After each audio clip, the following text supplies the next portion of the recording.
How you doing, man? Good. What's happening, Tony? Not a whole lot, just working.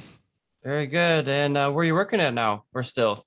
Still at the same place, Hogan Assessment Systems, where we do personality assessments. That's interesting. So you're like a psychologist or a psychoanalyst of sorts? Not me. I'm on the IT side, but yeah, we've got a bunch of IO psychologists that work for us, and we do primarily employee selection and employee development, Okay.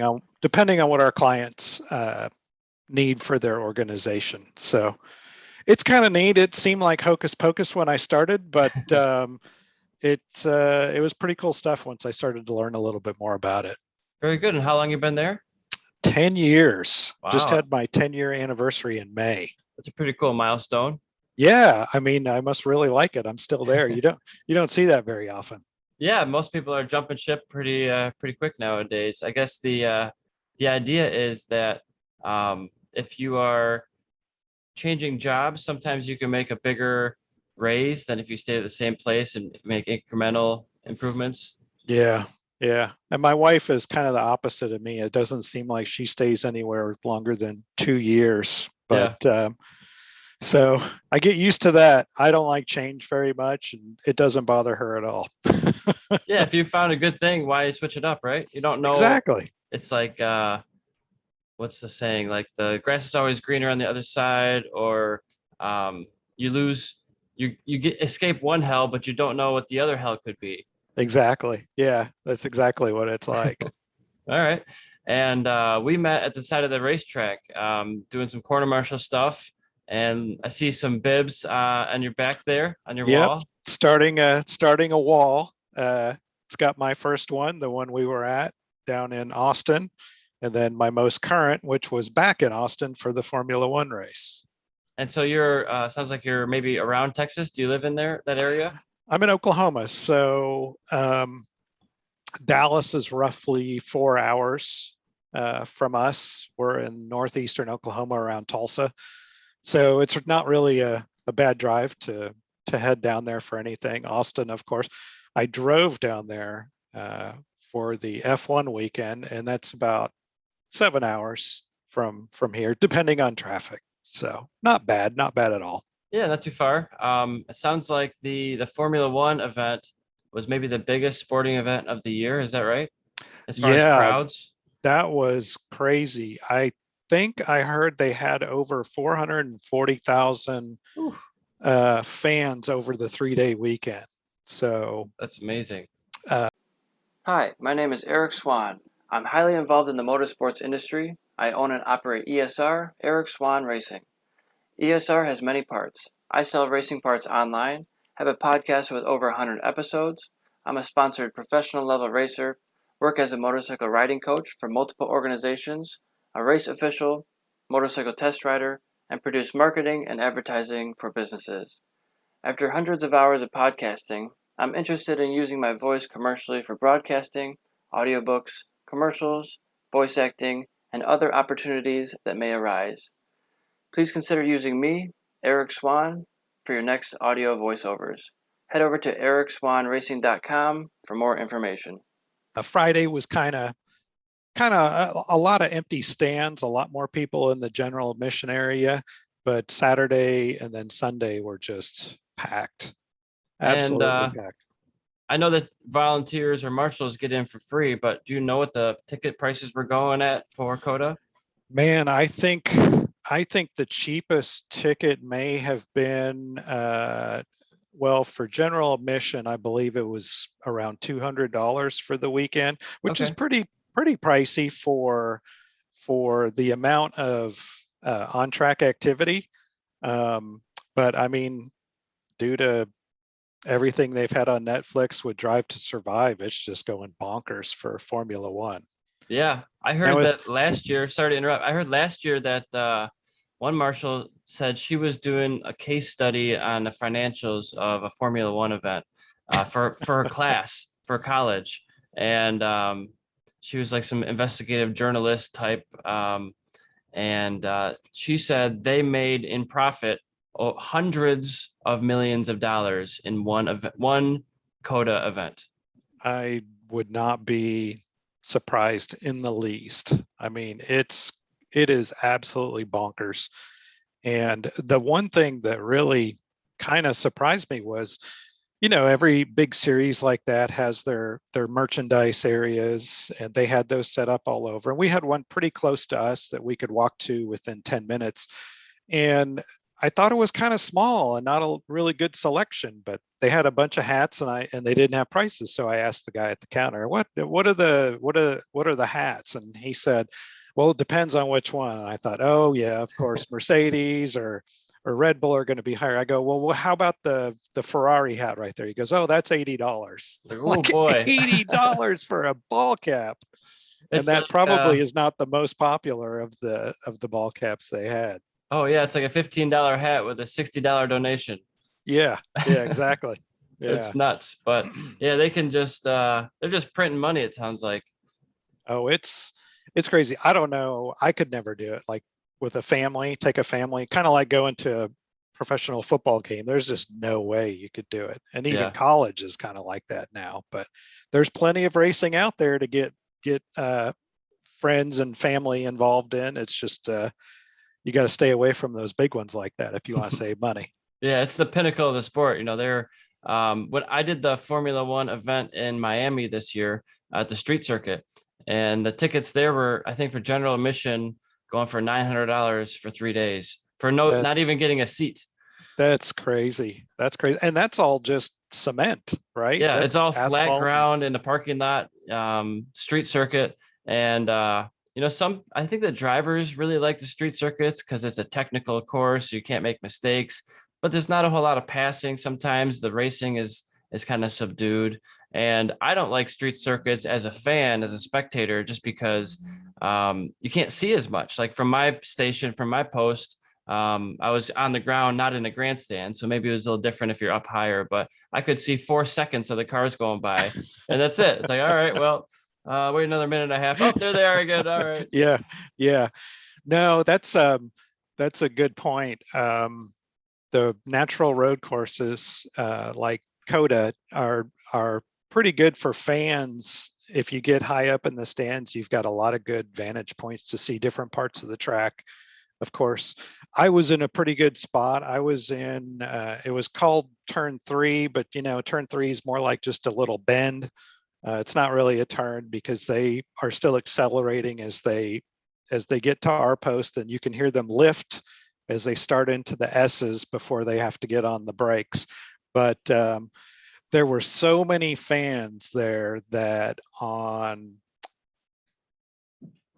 Saturday and Sunday, Friday, you could still make out, but when they come out of turn 1, we could see the light panel for turn 1, but you couldn't see the cars at all. You could hear them if you had a big gap in between cars, and you could hear them downshift and then upshift. But those last 2 days, there were so many fans, you couldn't even make out the cars coming around the corner there. It's good to see the tracks getting so packed, and that Drive to Survive on Netflix has captured a lot of audiences because you really got to seek it out. If you're not, it's not on normal television. I mean, I don't have cable, so I don't know I don't all the either. channels, but like Yeah. I pay for the video pass, and Yep. I don't think everybody is going to do that. But if it's on Netflix, where they already have couple hundred million subscribers, it's like it's already there. Put it where the people are. Yeah. Yeah. Exactly. Yep. I think that'd be a great thing for the fans. Of course, getting lost in the shuffle is my favorite, which is IndyCar. And of course, some people ask, well, is that Formula One? No, it's not Formula One. The competition's better, in my opinion. But no, I actually went as a fan to Road America in June or July for the IndyCar weekend up there with one of my friends. And that was a blast. That was a lot of fun because, of course, with IndyCar, you get really good access to the drivers and teams and see how they interact with their fans. It's pretty nice. Yeah, and I'd say IndyCar might have better racing because it's not a formula style championship. Formula One is a constructors championship and a drivers championship and a teams championship. But with IndyCar, it's kind of a stock production class in a way, Yeah. rather than they're developing new technology. They still have incredible technology. They're very fast. They have the aerodynamic wings for the downforce, but they're not developing, 15% of the car is new every weekend in a Formula One car, all the Right. time. And that's millions of dollars of development. So the IndyCar is way more accessible. I would assume the tickets are probably a little cheaper. Oh yeah. And it's a domestic series, so they're not spending huge millions of dollars going overseas in different countries. And it's in the United States. We can go see it anytime we want. I worked a IndyCar event at St. Petersburg this year, downtown St. Pete Beach by the water, and that was pretty cool. It's cool to do a variety of different events. Unfortunately, I wanted to do the flag marshal, track marshal gig, but I got put on like crowd control and security of sorts. So it was a little different role, but I was still helping out and having fun and volunteering there. Yeah. I was a flag marshal for the Motor City, or not Motor City, that's Detroit. What am I thinking? The Music City Grand Nashville. Prix. Yes, I did Nashville, and that was a blast because we had a really good spot. Our team was turn 2 and turn 3. So turn 2 was actually the blend line coming out of the pit exit.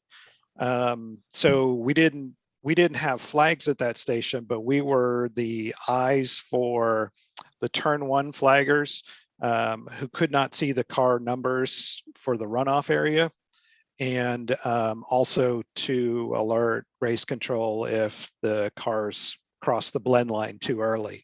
But then turn 3, where we did have our flag station, was the turn before they went across the bridge. So you get to watch the cars accelerate out of the corner and then come back down the bridge towards turn 8 or 9, I believe. So that was really cool. The worst thing about that weekend in Nashville was we had 2 thunderstorms, one on Saturday, one on Sunday, and they were both before the IndyCar deals. So we had 2-hour rain delays while we had to wait for lightning to clear the 8-mile radius around the track. And that's a pretty unique situation where you have a bridge. You don't normally go over bridges when you're racing unless there's like Suzuka, but there's not water, that's just a track Right. below you. So kind of makes me nervous when you have these barriers so close to the racetrack, and the potential for going into the water if you really screw it up.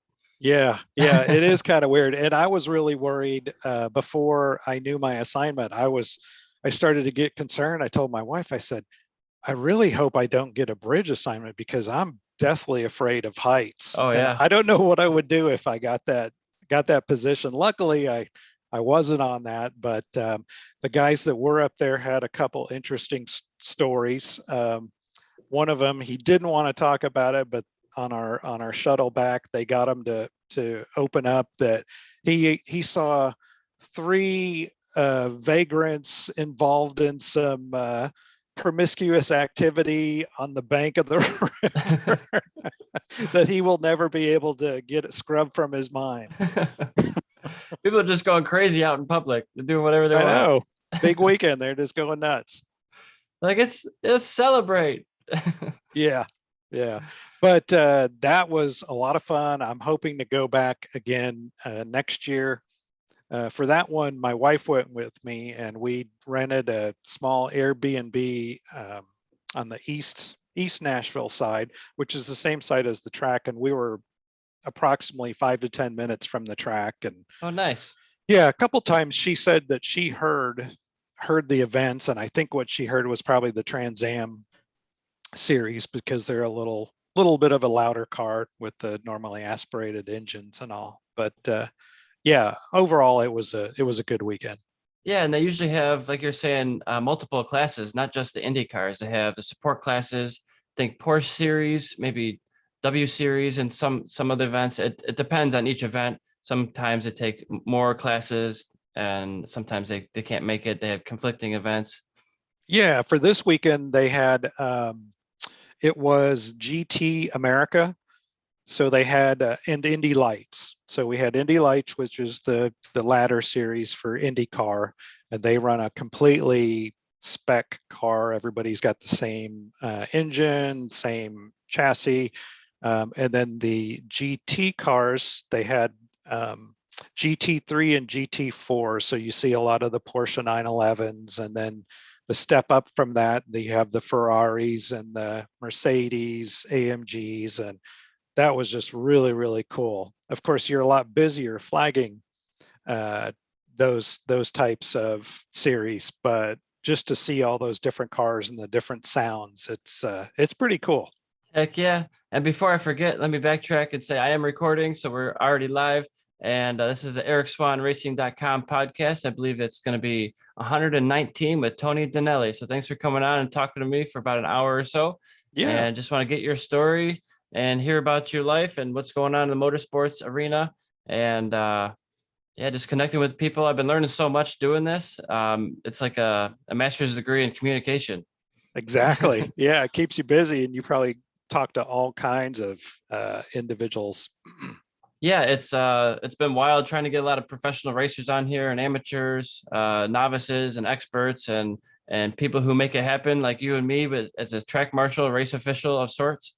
And my pep talk is just you can swear, be yourself, have an unpopular opinion, talk about whatever you want. The stage is yours, the floor is yours. Don't feel like you're rambling. That's want to get your take on things too. Sometimes I feel like I talk too much. So No, that sounds good.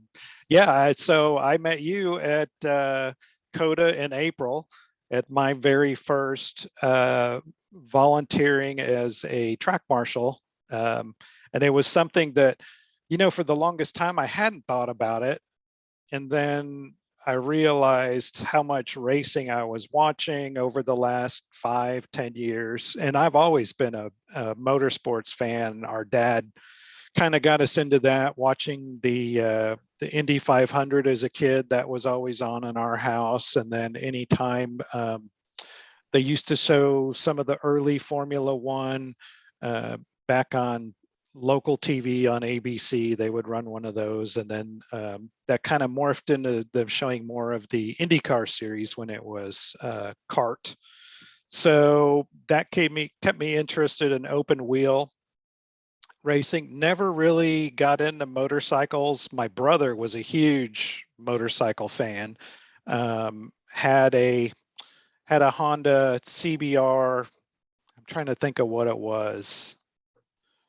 a 600 or 1000. 600 RR was the one he had that when he lived out in California, and that was kind of like his daily driver to drive to his job. With the way California traffic is, it makes it a whole lot easier getting around. The traffic rules are pretty lax for motorcycle race or driving out there. And but there was one time where he was on the freeway and somebody thought they were cool and was opening up a door on their car and almost collected him. Oh And no. it was at that point he decided he had enough of of that.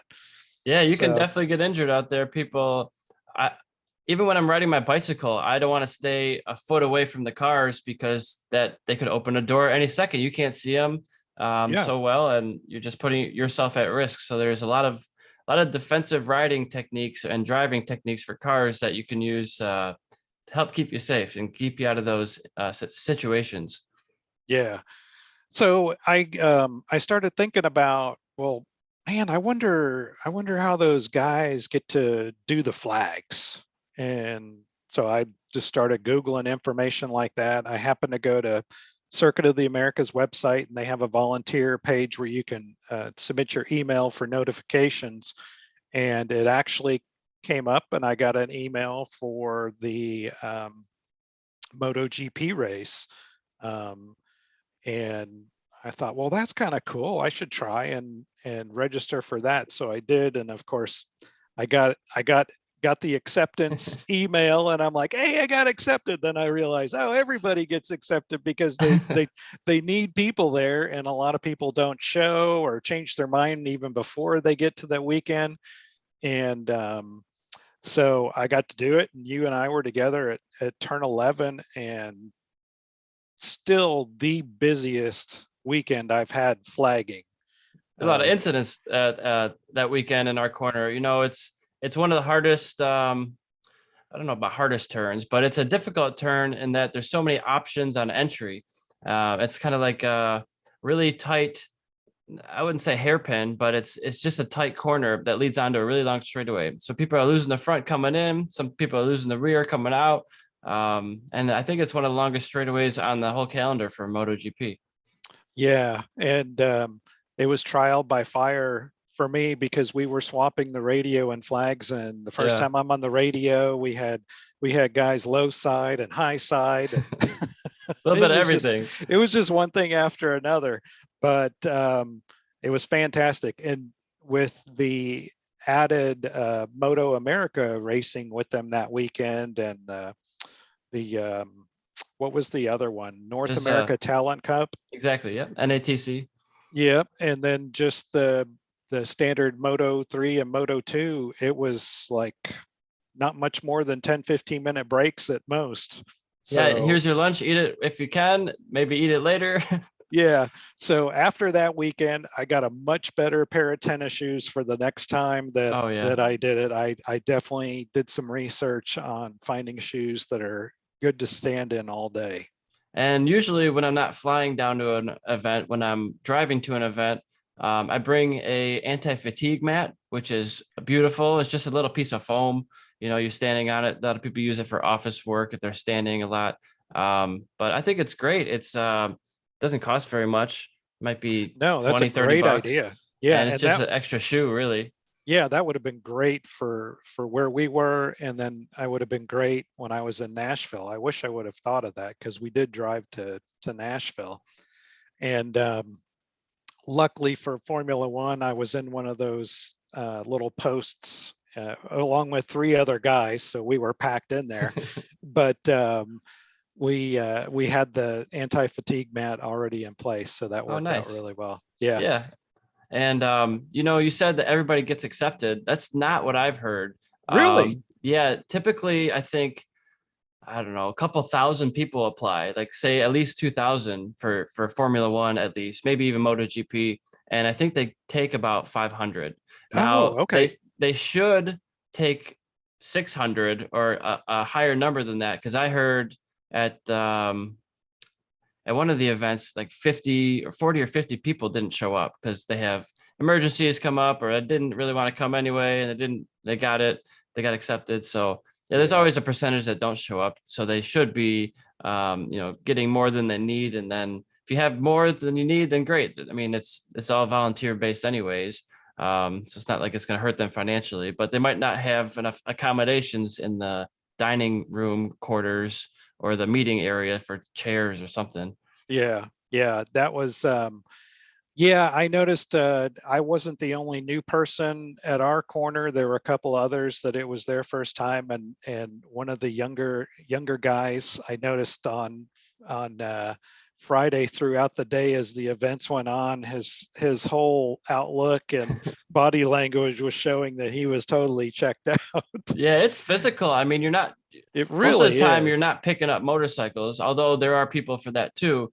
But as just a flagger, you got to be standing on your feet for 10, 12 hours a day, wake up at 4 or 5 in the morning, all day, every day, Friday, Saturday, Sunday. And some people think it's really boring because there's no action in your corner, nothing's happening.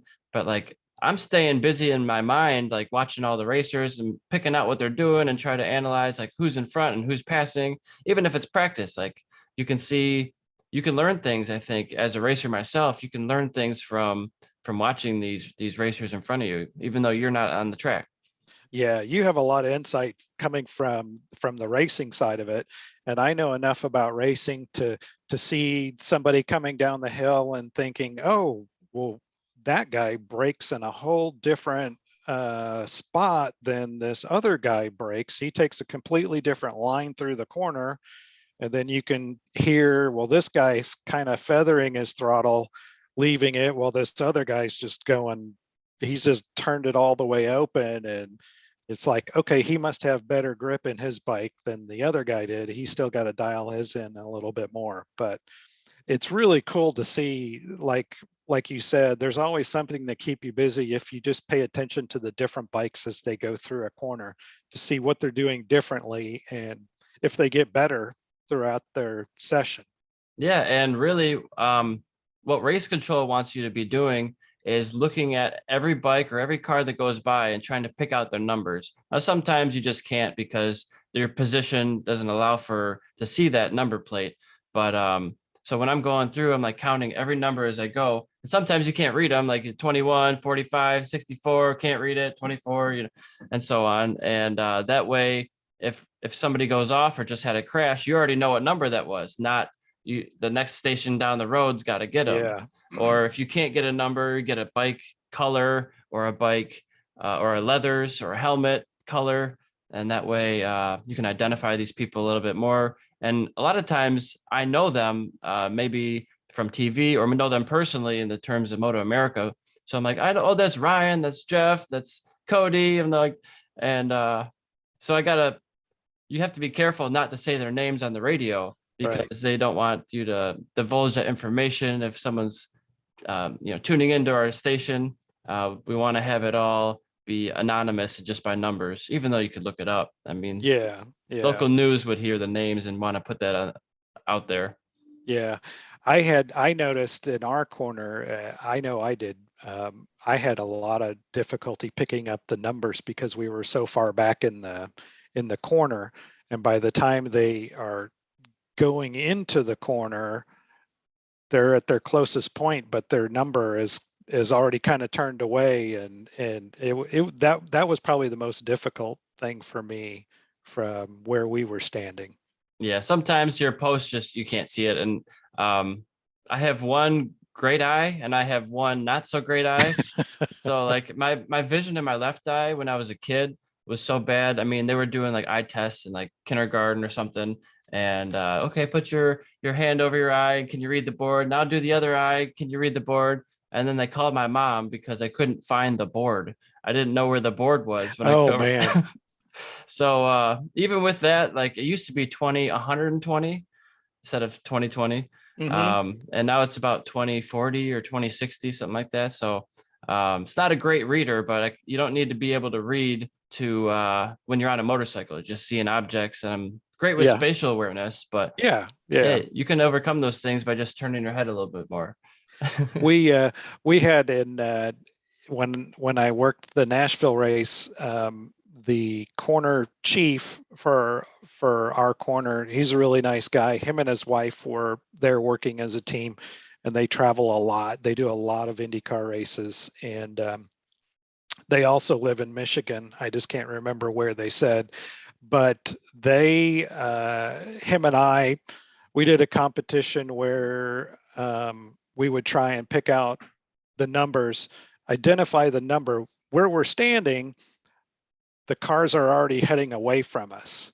So we were trying to identify what they were numbered by the logo or sponsor on the rear wing.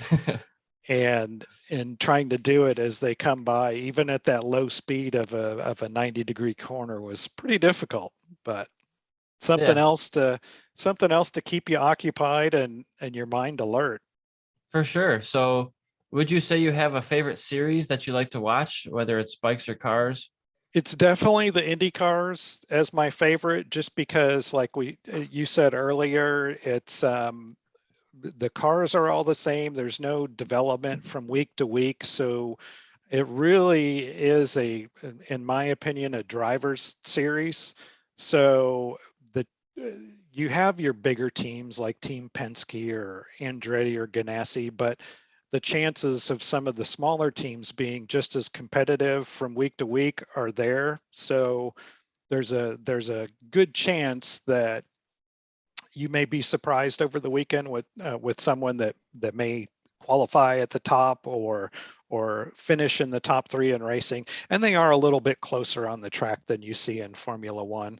Now, I haven't paid a lot of attention to MotoGP prior to April, and now I keep up with the news, and I watched the season finale. It was on NBC, so I didn't need cable for it or the subscription service to watch it. Otherwise, I kind of watched the NBC Sports recap on YouTube the next day.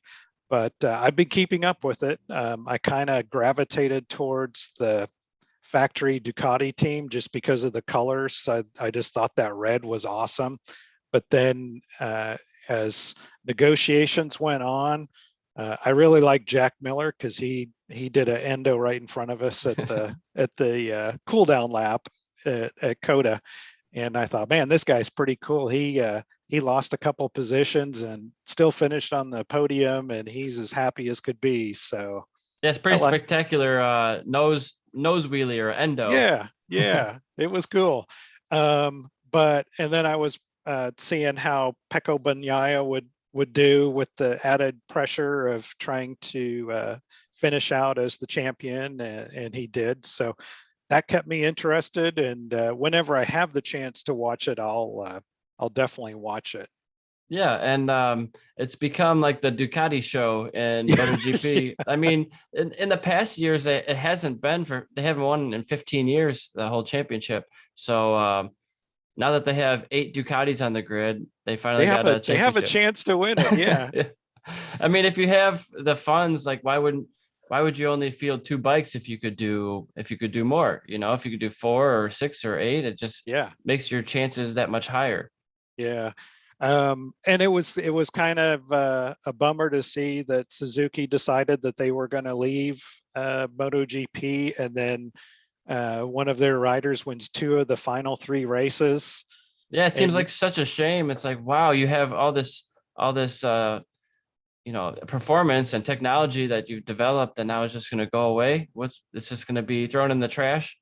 Yeah, I was very surprised by that. And then to win their home race in Japan, and then win this past weekend was that was kind of a bummer. It's never good when you see a manufacturer leave a racing series because you think, uh-oh, is everything okay? But apparently it's just something within Suzuki. They didn't want to do it anymore, which is unfortunate. It's a lot of money. It's really, I'm sure it comes down to budget. And, if there was more money, they might do it, but I'm sure it's millions of dollars, and that press can't be bad. Winning MotoGP races a couple years in is a pretty cool thing.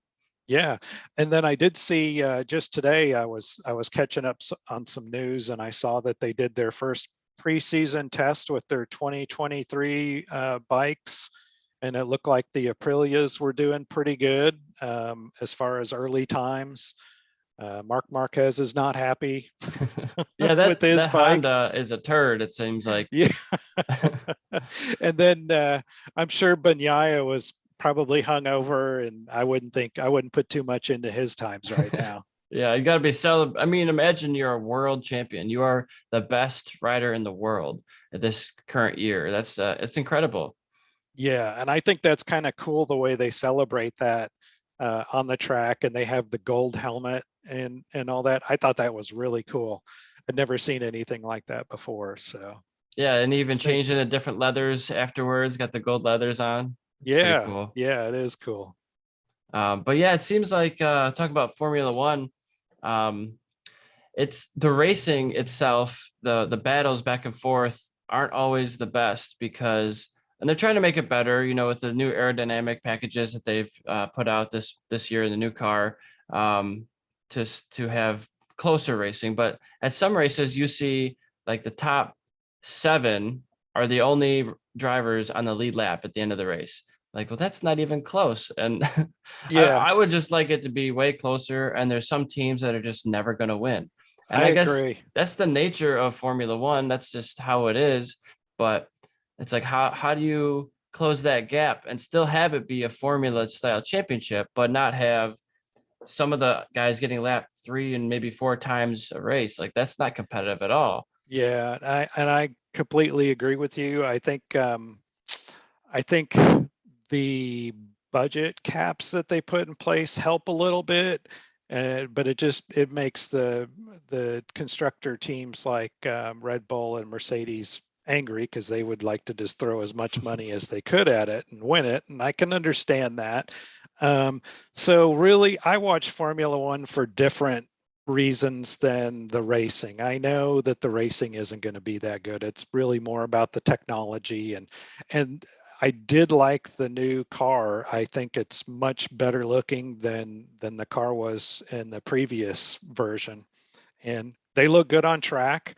Um, one of the more unique things with Formula One, since you do have a lot of different technology and different engine manufacturers, they all sound different on the track. They all sound different when they come by you. Like you would think, even I did get to go to Spa a few years ago when my wife had to go there for work, and I saw the Saturday events at the track, which that was kind of like a bucket list to go to Spa. But at the time, Mercedes were dominating everything, and they were one of the worst sounding cars when it would come around the track. It was just like, how is this engine the best engine on the grid? It just sounds awful. But there, and Ferrari was one of the best sounding, and they were terrible. So it doesn't mean anything. Yeah. Now, what are your thoughts on like the Moto E series or the electric series for the Formula cars? Those are just weird. That is the weirdest thing. I talked to a guy. It was funny going back to Austin for the Formula One weekend. I ran into probably 10 or 15 people that I recognized or had talked to from April when you and I were down at the MotoGP weekend. And one of them, it him and I would ride the shuttle each day from the hotel to the track where they had all the volunteers. And I ran into him on Thursday of Formula One weekend, and that was also his first event. And he was in intervention or rider assist. But he signed up. He liked it so much. He signed up for the Formula E race in Brooklyn, and Okay. he's from New Jersey, so it wasn't a big deal to go to that. And he loved it. He said it's a shorter weekend. There's less going on the track, so you don't feel exhausted by the time the day's over. The day is shorter, and everybody's very accessible, unlike Formula One. I guess I would consider it closer to IndyCar.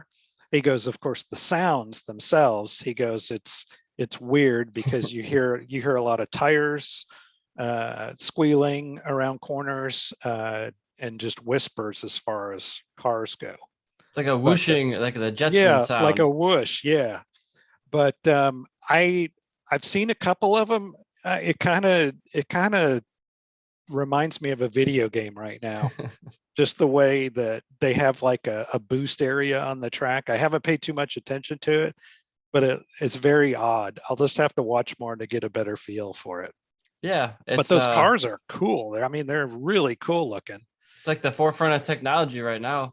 Yeah. So this guy had a picture, he had a selfie with Antonio Giovinazzi, formerly of what team was he with? Was he with Williams? No, Alfa Romeo. He was with the Alfa Romeo team. And he was racing in Formula E, and they had a big downpour one day, and they wrecked about 8 cars. And so they bring all the debris back. And after the race, they're walking through the paddock, and he pulled out this big fender, and it had his number 99 on it. So he knew it was Giovinazzi's. And then he ran into him. He goes, "Hey, I got to get a picture with you and your carnage from your car." And so he got him to sign it, and he's got a picture with him and everything. And I thought, you can't get much cooler than that. Yeah, that's pretty cool. I mean, the guy was willing to sign it, even though he wrecked his car. Put it on the wall or the tree of shame. Yeah, exactly.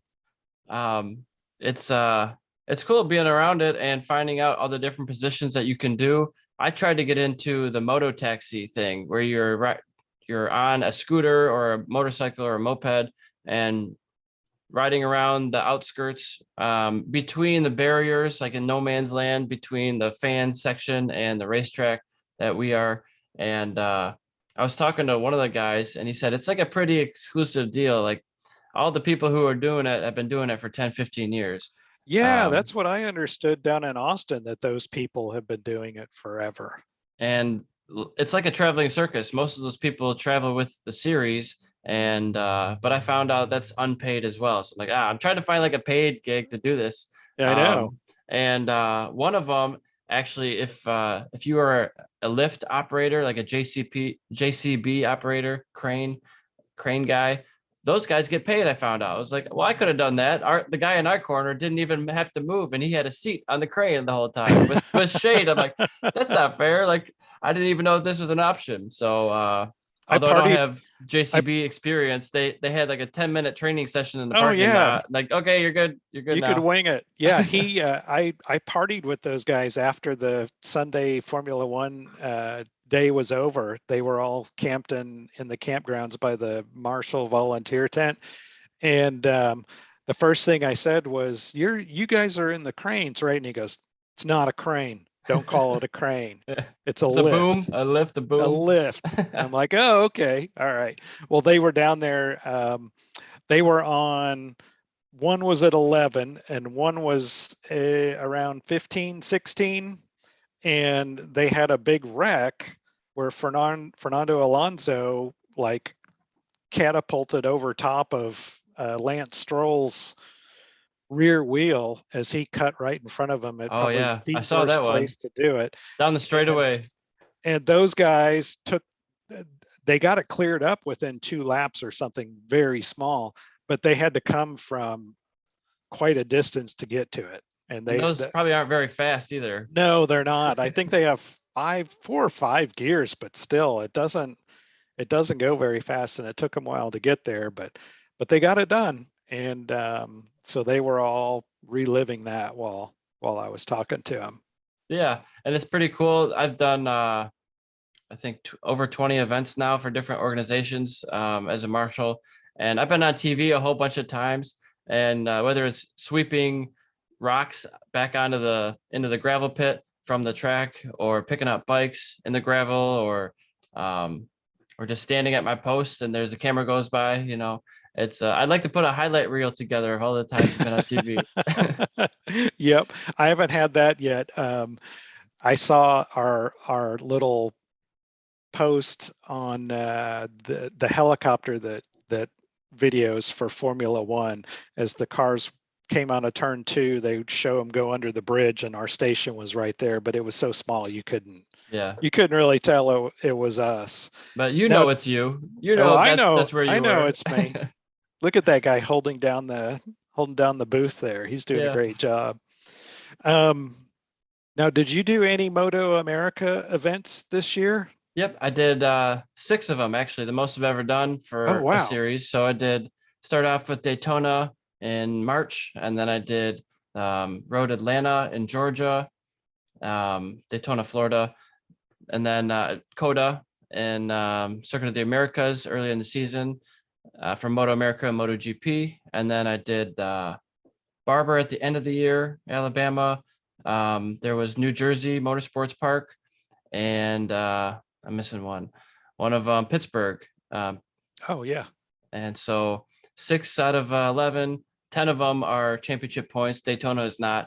Only ones I didn't do was because I was coaching for Motorcycle Safety Foundation, MSF, for people getting their license in the state of Michigan. I'm actually never thought I would be a public school teacher, but I'm employed by Macomb Community College and Schoolcraft Community College to do the MSF program. So it's in their parking lots. That's why.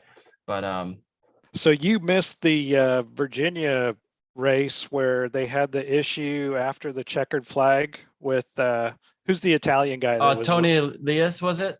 Or no, Danilo Petrucci. Yeah, Petrucci. He was mad at the track workers and I read all about that. Yeah, he dogged on him and saying, like, you didn't respond fast enough. And then Moto America put out a statement saying, actually, we did. You were fine. We didn't need to do any, life-saving maneuvers. You got up and you were back in the pits in like 45 seconds. So, like, what are you talking about? Well, I talked to a guy talked to a guy that he was on my team in Nashville for the Indy cars. He was there for Formula One, and we hung around. We went to dinner on Wednesday night when we both arrived at the track, and then he's got a lot of experience working different events, and not necessarily as a flag marshal, but just whatever he can do. He has a part-time job at his home track in Nebraska. He has a friend that runs a road course up there, but he's been to Barber several times. And one time he was a shuttle driver for photographers and drivers. Okay. So he shuttled guys back and forth, and he got a picture with Renus VK in his van because he said, "Kid, you are going to be you're going to be good someday, and I want people to know that I actually met you." So he got a selfie with him. And then another time he was asked if he knew how to run a soundboard, and he said, "Yeah." And so he gets to this soundboard, and I said, "Did you know how to?" He goes, "No, I'd never run one in my life." He's like, "But I'm not going to pass up the opportunity." And it turned out to be the drivers press briefings. Okay. And so he was there while all the big wigs from the teams and the drivers are all there, and making sure he doesn't get any feedback through anybody's mics, I guess. It's pretty cool. I mean, you could figure it out if you got some sense. Yeah. And say, okay, these buttons were already here. I'm not going to touch them. I'm going to leave it right like it is. Yeah. So I told my wife about that, and I'm thinking about trying to find a reason to go to Barber for something, whether it's through that volunteer deal or if I can go to Alabama for Moto America. I was going to consider it this year, but my daughter got married that weekend, so that was a no-go. Okay. Well, Yep. Congratulations for her. Thank you. And the biggest organizations, Formula One, MotoGP, IndyCar, I'm sure there's another couple of ones, do not pay. That's all volunteer unless you're the lift operator. However, I find it interesting that the biggest organizations who have the most amount of money choose not to pay. It's not that they can't afford to, because WERA, Amateur Motorcycle Racing, CCS, ASRA, American Sport Bike Association, or Championship Cup Series, and ARMA, Vintage Racing for motorcycles, as well as AMA District 14 for motocross, and a whole bunch of others all do pay. So you can make money as a amateur marshal and for amateur series, but not for professional. Like, how does that work? That doesn't make any sense. It sounds backwards, doesn't it? So yeah, it's like they can completely afford to do it, but they're choosing not to. So it's a little frustrating, but I get it. If you have so many people applying. Yeah, but Moto America pays. So I've been down to Barber a couple of times in the past few years and made money every time. Now it's you have to pay for your travel still. They don't help out with that, but there's a daily pay anywhere from like $90 to I think $135, depending on the track. So you can make it a little vacation. Like that's what a lot of people do. Is they'll go down there for the 3 days, get there like on a Thursday night and leave on a Monday morning type of thing, or even leave Sunday night if that's a possibility, and then go to your next destination in the area or wherever you want a vacation. And you had a little mini vacation at the racetrack, first of all, before you did that. And, sometimes there's practice days for other organizations, like track days before or after the event. So like at New Jersey, I think it was like $135 a day. And I happened to stay the next day for the Evolve GT track day on that Monday after Moto America round. So you can do that too. And I mean, they have track events pretty much every day of the year for most of these tracks. So you can try to get in with the management and talk to them and see if you can, like one guy, I think Peter Jenkins, he used to do, he's a little older now, but he used to do like 10 days in a row at a racetrack and then go to the next track and then do like 10 days there. And it might be all different organizations, might have slightly different flagging rules or, intervention marshal pickup rules, but it's all the same thing in the end. It's just, is it one waved flag or is it two waved flags Yeah. for yellows? That's like the big, or do they use a debris flag versus a rain flag? You know, those type of Yeah. things. Yep. Um, what was I gonna say? It was, oh, I know what it was. Can you camp at Barber? You can camp at pretty much every track I've been to. Okay. Some of them, if you get there too late, that there's no gate attendant, you might have to camp outside the track. But that's usually not an issue either. It's pretty common. So that Yeah, way you get, the setup at Coda for the marshals and the camping and they have the bathrooms, the and the showers and all that, because I camped for Formula One. And that wasn't my initial plan. I looked at the volunteer hotel, which it sounds crazy, but a hotel for volunteers to do a whole weekend of work was $190 a night. yeah. And I was like, okay.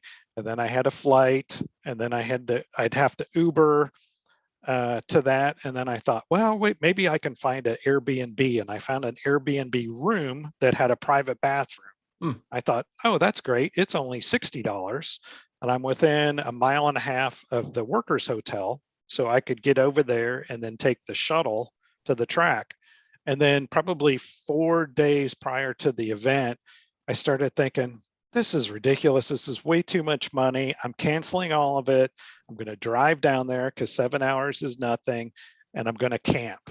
And Yeah. so I bought a 4-person tent and a blow up twin mattress. I had sleeping bag and I had other camping stuff. And I did that instead. And it was great because I never had to worry about leaving the track, catching a shuttle, eating dinner quick and waking up super early to catch that shuttle. And they had concerts each night. So I went to one of the concerts and then basically just hung around, and it was a much better deal for that because I didn't feel rushed at all. Oh yeah, I'm always doing it the cheapest way possible. I am not rich. I am broke right now.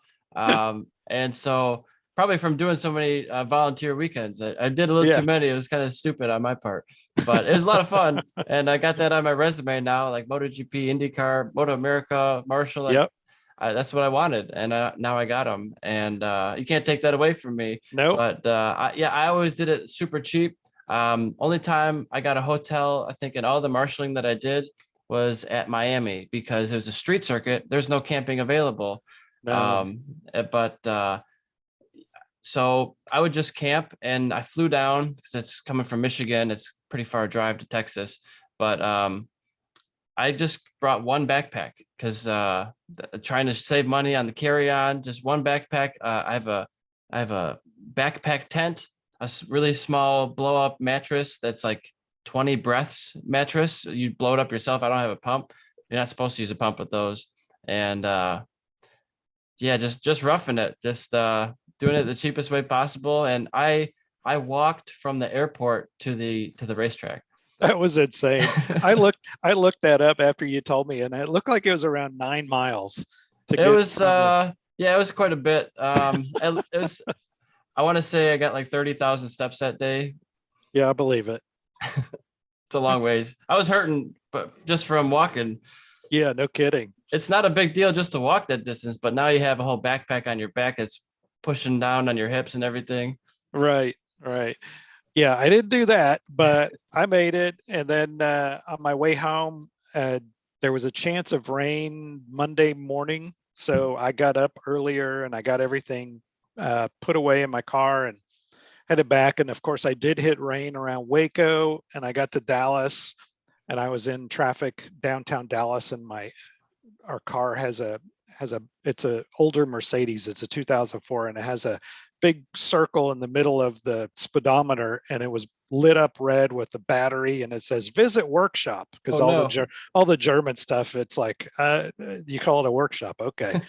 So I'm like, I got to find a parts store. I got to go get my battery tested. And I got out of downtown on the north side, got off the road, and the light goes off. I'm like, well, crap, I'm not starting now. I'm not going to stop. I'm just going to keep going. and it came on again when I was in Oklahoma, and then it went off. So I made it home. Everything was fine for about a week, and then came on when I was at my brother's 2 weekends ago. So I went and got it tested, and I could hear something under the hood when we opened up the hood, and it was the alternator. It was a bearing going out. Oh man. So I had to order a new alternator, and I took the old one out, and then at lunch one day at work, since I'm working from home, I put the new one in. It's like, nope, no more problems. But I'm just glad that didn't happen while I was in Dallas, and I made Yeah. it home. You're hours away from home. But there were several people there that did kind of like a Airbnb thing, but for RVs. Okay. And they rented RVs, and they even had them delivered to the lot that we were stationed in. So behind me, and you might have a tent, and then you have a guy sleeping in his truck, and then you have a guy with a tent on top of his truck, and then there's a motorhome, and there was a motorhome behind me, and they rented that for $250 a night, and it was like, it looked like the Taj Mahal. It was so nice. And then here I am in my tent, and the wind was so bad down there. The tent's just going. Yeah, it was pretty intense wind for sure. And if you're splitting it with a bunch of people for that RV or motorhome, it probably makes a lot of sense. Yeah, it definitely would. And one of the guys, the guy from New Jersey, he wants to come down to Texas for MotoGP in April of this coming year. And he goes, hey, if you look into renting an RV, and not one of the big motorhomes, but a normal looking RV, like a pull behind camper, he goes, if you want to do that, I'd be more than happy to go in on something like that. And I said, that'd be a great idea. Yeah, or I've seen people even do, I mean, it's not as fancy, but a U-Haul is like $40 and there's, Oh yeah. that's And pretty just cheap. camping it, right? Bring a mattress, a sleeping bag, you'll be shielded from the elements quite a bit, And that's and really all you need, is to be shielded from that. yeah, And a lot of the smaller ones you can pull with a car. Your car is rated to pull something that size. or even ones that you can drive are still fairly cheap.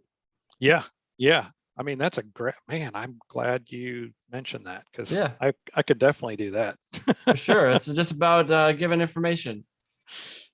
Yeah, so I'm definitely gonna do MotoGP. I'll sign up for that again. I'd like to hit maybe 2 IndyCar races. I'll have Nashville. I will go back for that again. It's just a great event, and the city does a really good job promoting it. And the fans that were there were really, really nice. This coming year, I think my friend is going to be able to go with me, so he'll use my freebie ticket you get as a volunteer. And the good thing with the IndyCar one, it comes with a paddock pass as well, so he can go into the garages and all that, and hang out in there. I did meet Roger Penske. Okay. He came out of his hauler one morning and said good morning to me, and I'm like, wow. And then That's cool. I met Bobby Rahal.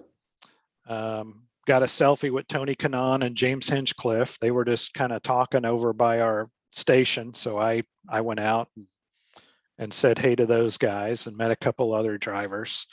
So there's always something going on when you're in a street race. Oh, for sure. Everything's more compact. Yeah, definitely. A lot closer together, less spread out, and it's cool to be in that environment. I definitely will do Formula One again at COTA.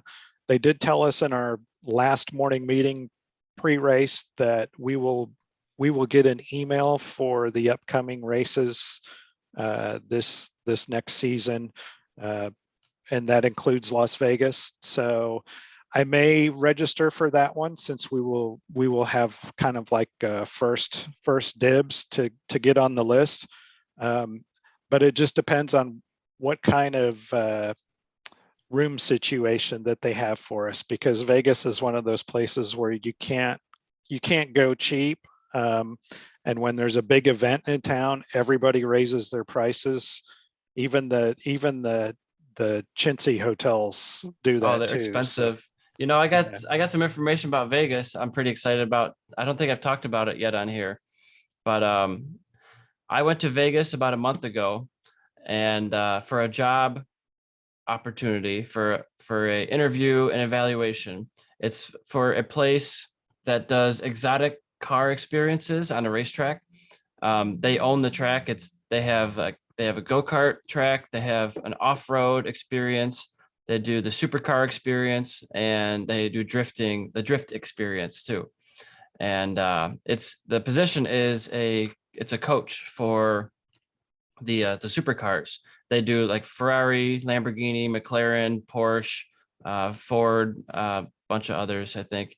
And so I passed the driving portion test. I passed the written exam, and I passed the coaching exam. So I got the job to coach people driving supercars. I'm pretty much going to be the guy teaching people how to go fast in these cars and not spin them and keep them on the road. And so in a couple of weeks, I'll be going back. I just did one day before, and I'll be going back in a couple of weeks just after Thanksgiving. I think the 28th of November through the 7th of December for about a week, and doing a real test run before I move my life 2,000 miles across the country, see if I really like it. I'm sure I'll love it, Wow.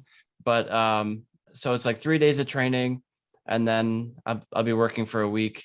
And then after that, planning on, if everything goes right, start moving January 12th. And it's like a 40-hour drive. So take a couple of days to get down there. And now it's like, well, how do I move all my stuff? What kind of, do I need a truck? Do I just put my stuff at the side of the road and leave it? Like, I don't need this much stuff. I got a whole basement full of things down here. I'm gonna start donating to the Salvation Army, like all my old clothes and like everything in the attic. And it's a process. So Wow. So are these the type where would you be doing the coaching in the passenger seat as well, where somebody's on the track and you're like, brake now, exactly. and So okay. it's going through all the different points. They have it really set up nicely, and that like on the braking points, they're all marked with orange cones, and the turn-in points are marked with green cones. And so if you're like a professional, you might brake at the 100 board instead of the 300 board, the different levels. So I'll be talking them through each lap and making sure stay on the track and try not to spin the car, because these are super expensive race cars. They Yeah. have like 30 to 40 supercars there that are, I'm sure that's millions of dollars. I feel like I What's the said name of the track?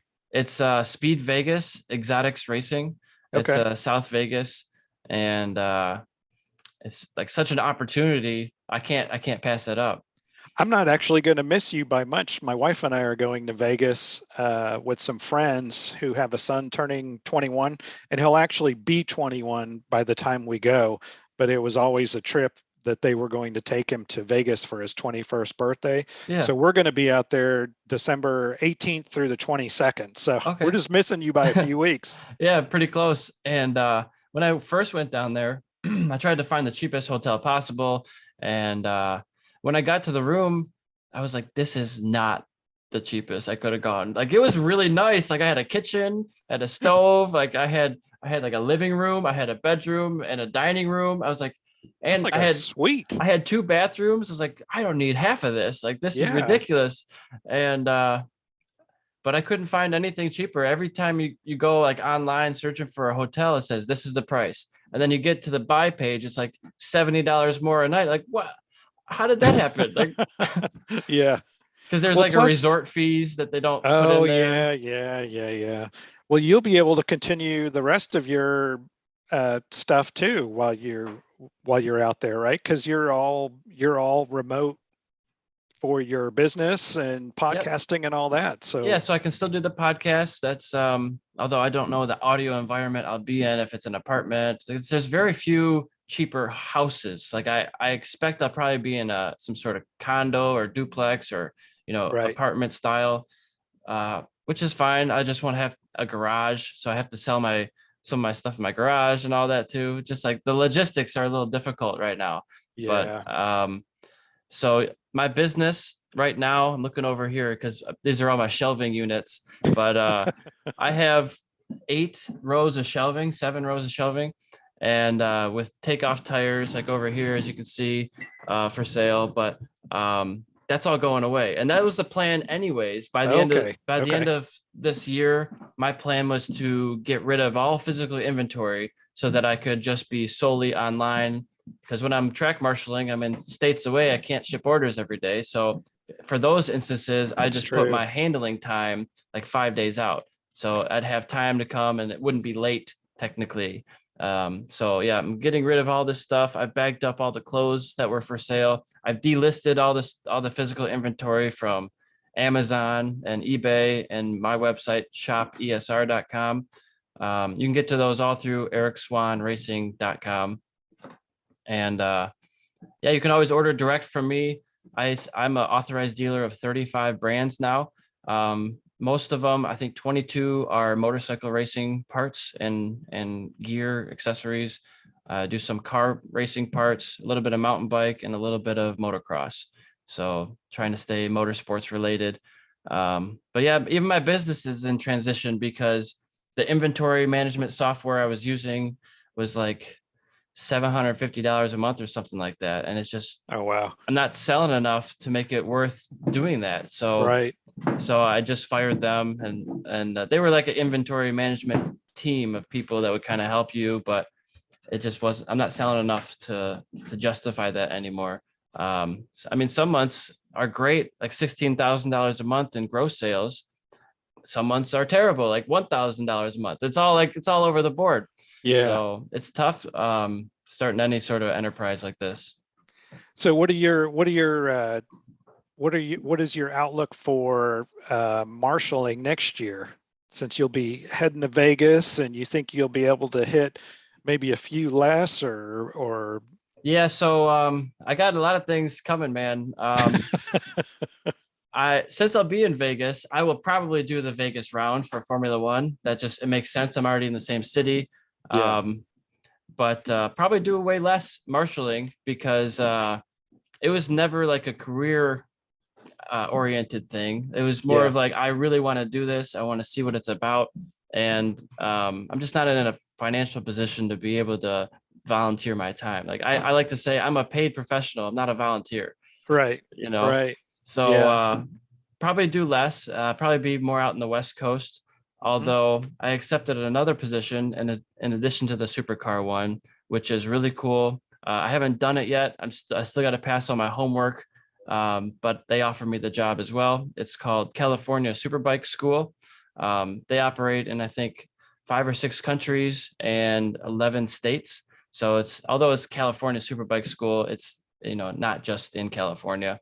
They go to Washington, California, Nevada, Pittsburgh, Pennsylvania, I think Virginia, Barber, maybe NCM in Kentucky, probably a couple others I didn't mention, but that one is going to be, I think, 80 to 90 days on track coaching motorcycle riders throughout different tracks. I probably won't be going overseas just yet, but I know they go to Philippines, Spain, UK, US, and maybe Portugal. So I would love to do that also, to go overseas in the off season. But so my plan is right now doing the superbike coaching, doing the car coaching, and a couple of days ago or a week or so ago, I accepted a job it's a writing gig. It's super part-time. They want like 5 articles a week of motorsports related content. They call it evergreen. I'm an evergreen writer. So it's not something that's based on what happened in this race. That's people aren't going to care about in the next week or two. They want something that can be on there and be still relevant for a long period of time. So well, that's cool. Yeah, you've got a lot going on, man. I'm so busy, and I go to work at a new job at 5 p.m. So, but it's like it's tough because the new job isn't giving me tons of hours. So that's why I got this writing gig, and they don't cap it at 5 articles. You can do 100 articles a week if you want to, but just trying to find out how to make some more money, man. And I have an interview tomorrow, so for another job. So good Lord. I'm busy. Yeah. Well, that's good. That's good. Trying to do at least 1 podcast a week. I had 2 this week. I think I have 44 episodes published this year, and I think we're at like week 46. So I'm trying to do one a week. I'm behind by two, which is nobody cares, but like I'm just trying to stay on that, that path. Yeah. Yeah. And That makes a lot of sense. And that's good. I'm really looking to start making money with the podcast, whether it's selling products, is one way, getting my name out there, but trying to get advertising sponsors for the podcast now. I have one ad on the audio platforms, which is from Anchor FM. But just looking to see if I can get, sponsors in a different way to help, whether it's one episode or 15 seconds of an ad or 60 seconds. And if you buy more than that, you get a discount on the episode. So trying to have a proposal for those things. So just trying to do all angles, and recently trying to get into voice acting and like narration for audiobooks, because I've been doing this so long, getting more comfortable with speaking in front of a microphone.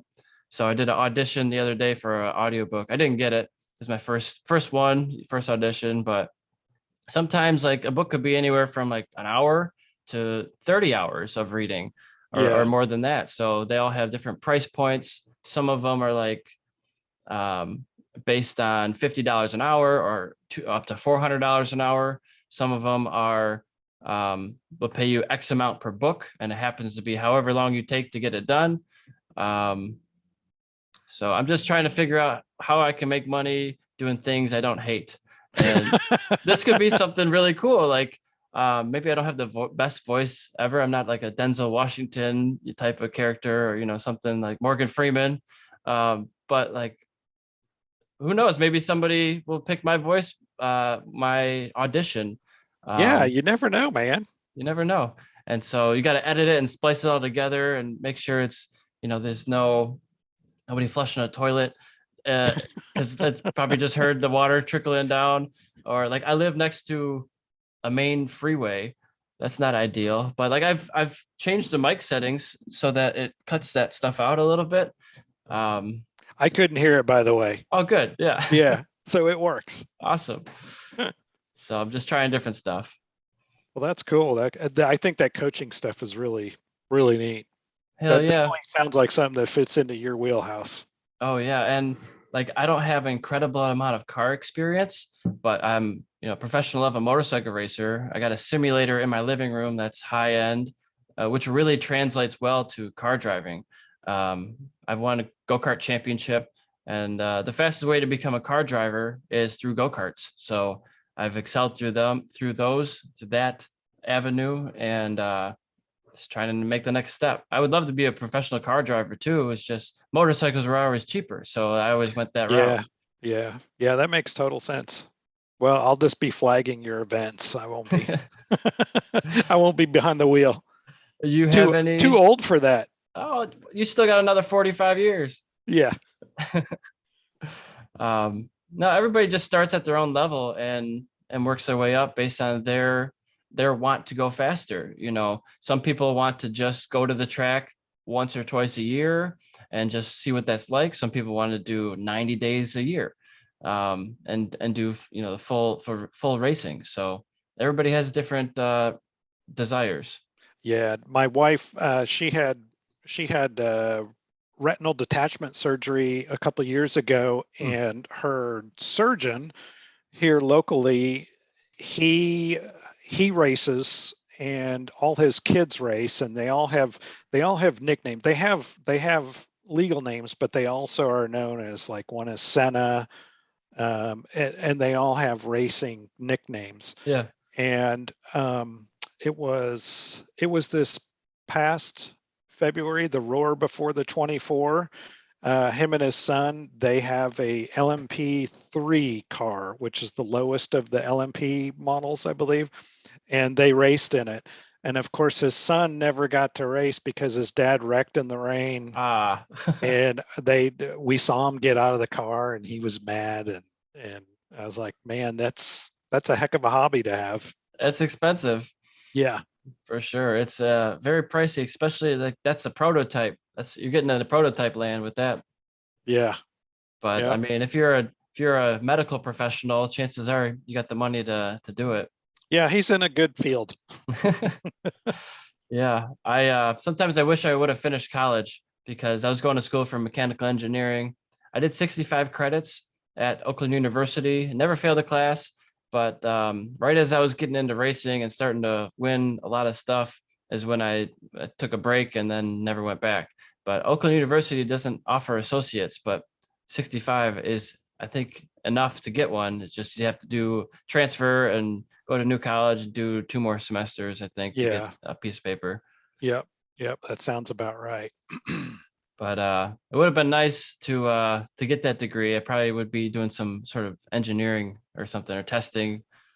I was in engineering and I flunked out.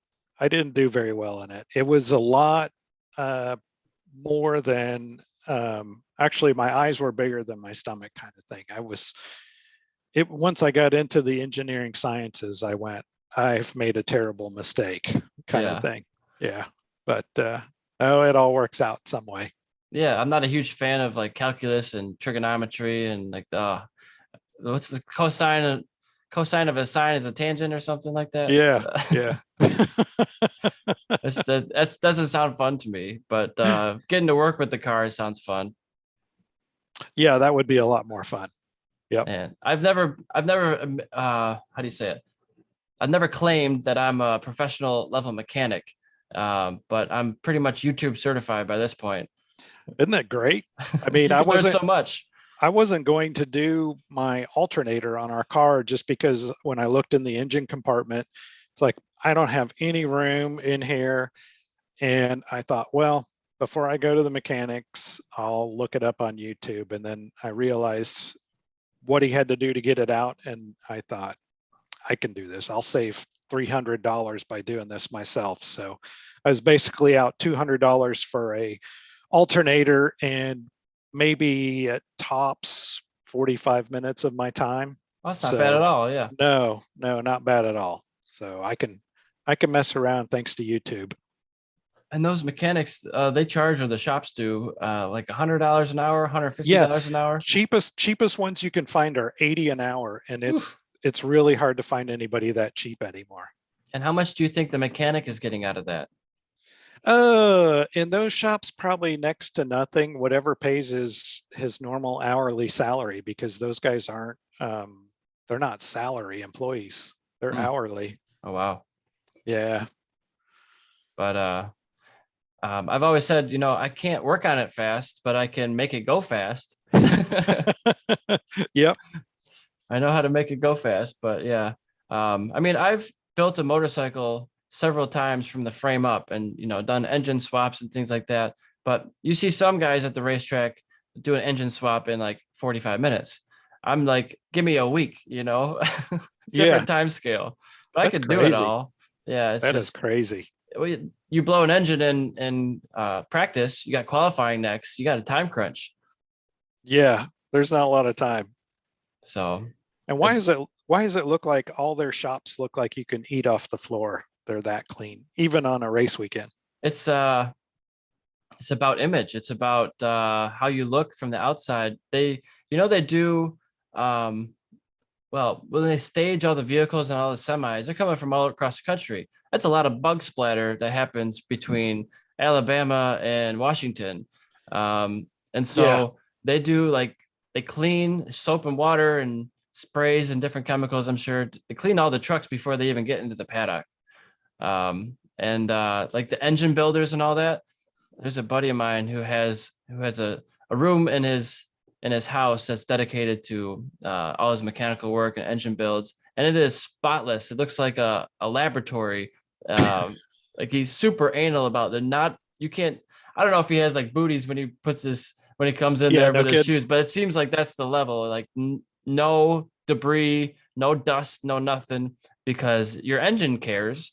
Like if you get that in your engine, that could be a problem. Even though it's one speck of dust, it's like can't have it. Yeah. No kidding, man. Yeah. That's insane. Different level. But what's on your mind? Anything on your mind you wanted to talk about? No, nothing else that I can think of. I know.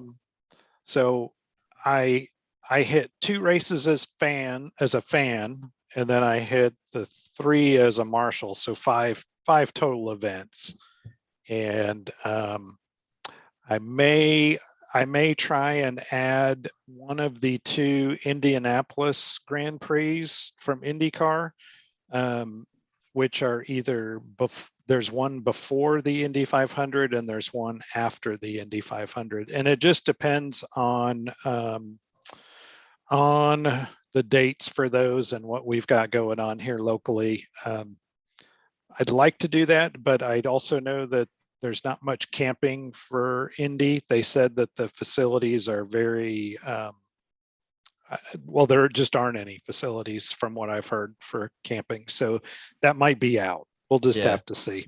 Might be able to do the RV route. I know there's like RV camping around there, but when I went to Daytona, I thought it was really strange. At first, I didn't know where the entrance was, and I thought the track was closed and all this. So I was trying to find a place to camp, and right outside the airport, there's RV camping. I'm like, why can't I tent camp? They wouldn't let me tent camp there because I guess they didn't have bathroom facilities, and their contract is no tent camping allowed, only RVs. I'm like, that seems like you're discriminating because they don't have wheels.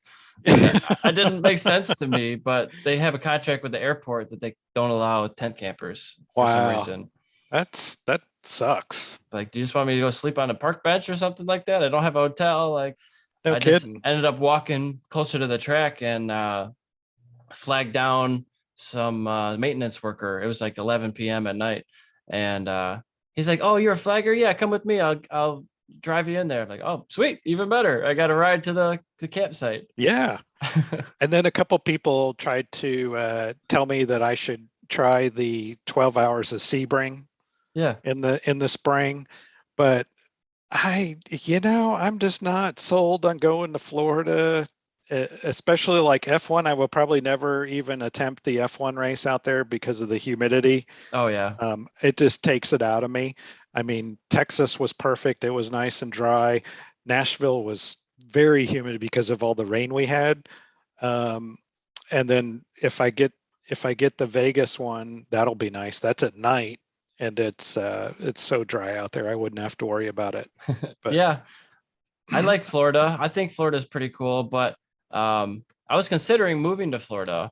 I like the heat. I don't mind the humidity, but for me, it's like, I don't want to live in a constant state of natural disasters where it's like, you better not like your house because you're going to lose it one of these days, or it's going to be underwater maybe in 20 years. It seems like. It's like, it doesn't sound like a good investment. I don't know about that. Well, we had severe weather a couple days ago, not near us, but in our state. We had tornadoes. We had several of them, which it's November. It's kind of odd to get them this late, but you could tell the day before that started that it was humid. It was like Gulf moisture coming up, and I was like, here we go. Another set of tornadoes. Tornado Alley, right? Yeah. That's less than 90 miles from us. Oh, great. The official Tornado Alley. Yeah. But luckily we haven't seen one here. We had one in our town. I think it was probably 3 years ago, and it was about a mile away from us. Oh man. So there was too much rain and everything to see one, but we knew it was there. I mean, the sirens were going off and the weathermen were telling us, if you're in this town, you need to take shelter. So, and it's not that the wind is blowing, it's what the wind is blowing. Yeah. What's going to hit us? Yeah. Is it a cow or a car or something coming through there? I used to love that movie Twister from like 20 years ago. I think it was called. That was like one of my favorite movies for a while. And they did film that here. They filmed it. I think it's about an hour north of here. It's towards the border with Kansas, but apparently people thought there was a tornado that went through because a lot of their props were things that were destroyed after a tornado. Okay. So they had already set all this stuff up, and people thought it was an actual event that had taken place, but it was just movie props. Yeah. Sometimes they're pretty realistic. Yeah. So do you have any inclinations or do you plan on going to any of the amateur rounds and getting paid to do some of those? I'm looking into, we have a track that's just outside of Tulsa called Hallett. Oh And yeah. a lot of people have been to Hallett that know racing and motorsports. And I've made contact with them, and I'd like to get out there for some of that. I know there are at Indianapolis Motor Speedway, of course, a lot of their stuff and USAC related deals are on Motorsports Red. So they had like a Ferrari day, they have a Porsche day, and those are all paid events. Oh, nice. And you get to see some pretty cool cars and a lot of cars because those events hold, especially the Porsche event with all the 911s, you get to see a lot of them. And those, I think this year they all said they are around 110 per day. The only thing is you need to bring your own lunch because they don't provide lunch for that, which is not that big of a deal. Just get a cooler and stock it up and you'll be good to go. But I mean, if I could do that and just pay for my gas or my airfare to go up there, then heck, that's like going to watch race cars for a weekend and you're not paying any money. Yeah, it's like a wash. Usually, Yeah. it pays for your gas or your travel. And if you camp or find some cheap place, it's almost free. Yep. Yep. So yeah, I'm gonna look at those too. It'll probably be uh, maybe some down in Texas too. They do a lot of stuff down there. A couple of the people that were at my turn for the Formula One race live near Coda, Hmm. and one of them, and I think they were all part-time employees. So they have to, I think they have to flag or marshal an event. They have to do one every 30 days or 90 days. So in order to maintain a part-time employee status, they just have to have like almost once a quarter, they have to work an event, which is not bad. Oh no, that's not And bad at all. Is that they one get, day or one 3-day event? it could be 2 day or a 3 day event. It just depends on what series is in there at the time. So and they've done it and they have a good time. But of course, since they're doing that, they're also out there for every season of the year. Yeah, And they've been in some brutally cold weather marshaling an event. I So bet. Yeah, it gets hot. I got really good about sunscreen and always wearing long sleeve. It's like a surf shirt where it's like a yeah, SPF 30 shirt, and that way it really helps not getting burned. I enjoy not getting burned. yeah. I noticed when I was in the at the MotoGP event that I burned the tops of my hands. Oh yeah, I I try to wear gloves completely now too. forgot. Yeah, completely forgot to sunscreen those. So that would be a tip for anybody that's never done it before. Make sure you don't forget the tops of your hands Yep. because you just end up sitting them on uh, a barrier or something, and before you know it, they're burnt. Yep. And those tires get really hot, so you don't want to be putting your hands on the Oh tires, no, no! I did that one time back in the early 2000s. We we snuck into the winner's circle at the Houston Grand Prix. It was a downtown event for kart, and I set my hand on Dario Franchitti's tire Oh, when he was with Team Cool Green, and I immediately realized how hot those tires get. I mean, I think my tire warmers go up to like 185, maybe higher Yeah, than that. yeah, And that's before they even get on the track. So they get hotter, on track than they do off the warmers, I think. yeah. It's crazy. I wish F1 would do away with tire warmers, but You think so? the drivers complain too much. They're like, we need that. I mean, they've got to have. I mean, their tires, their Pirelli tires, have to be in such a tight window that they just can't get to that window without the warmers. So I doubt I ever see it. Um, I will ever see it, but it would be nice to see them have to work a little bit more. I think this is going to be one of my first subjects to write about for the writing gig I got. And not to talk about any specific brand or to sell products, but like just what tire warmers do and why we need them, especially for motorcycle racing. Now, you don't need tire warmers to go fast at a racetrack, but it really helps. It's like you don't need shoes to run, but it really helps, right? It's the same kind of idea there, because a lot of motorsports organizations don't have tire warmers. Like karting, it's kind of rare to have tire warmers, but you go out for that first session, you're going to be 3-4 feet off of your line where you expected to be, because there's no grip. And like on a motorcycle, I can go first corner pretty much 100%. Like drag my knee.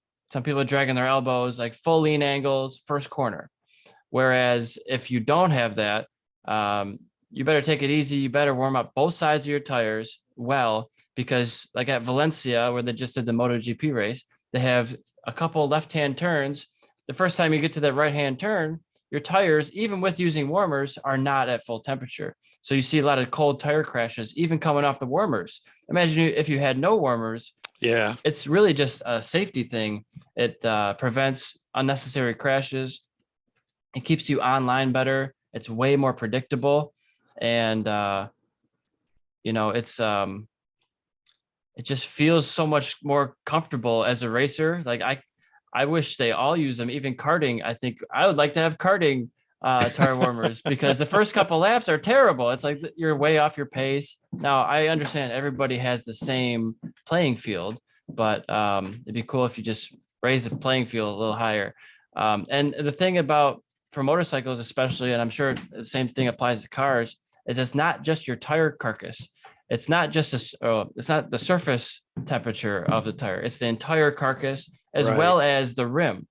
So if the rim is cold and your tire is hot, it's gonna soak that heat out of your tire.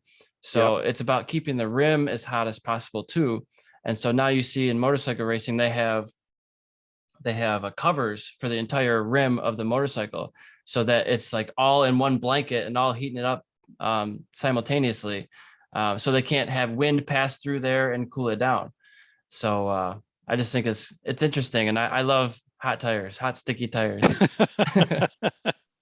Yeah, I don't think many people understand how sticky things get. For instance, when we had to walk to our shuttle in Nashville, we had to go across the street, the course that was on the street, and you can feel the tackiness on the soles of your shoes as you walk across the rubber. And people that aren't very familiar with that don't understand what actually is going on there. When the racers talk about grip and all that, they're putting that grip onto the track with their different sessions they're running. It's pretty cool. Yeah, and there's if you look at the extreme of that, whether it's drag racing, there will be people on a hot track walk by the drag racing starting line and step right out of their shoes that are tied, because it's so grippy, it sticks your foot to the ground. That's how much grip there is. Yeah, crazy. Pretty wild. So that's actually an hour and a half. We probably wrap it up there. And where can people find you online? Well, I have my Instagram, which is okay hip fan 99, and but other than that, I do a little YouTube deal, which is just under my name, Tony Dinelli, but I try and put stuff out there from the races that I've gone to, where they allow you to video or take pictures, and concerts and things like that. I always like to document that kind of stuff. But other than that, I don't have a big social media presence. I'm just too busy doing my own little part to volunteer at race series. Hey, well, we all appreciate it. Thanks for talking to me for an hour or so, and be sure to get this edited and posted real soon. Sounds great, Eric. It's good to talk to you too. For sure. See you at the racetrack. All right, man. Bye. Bye.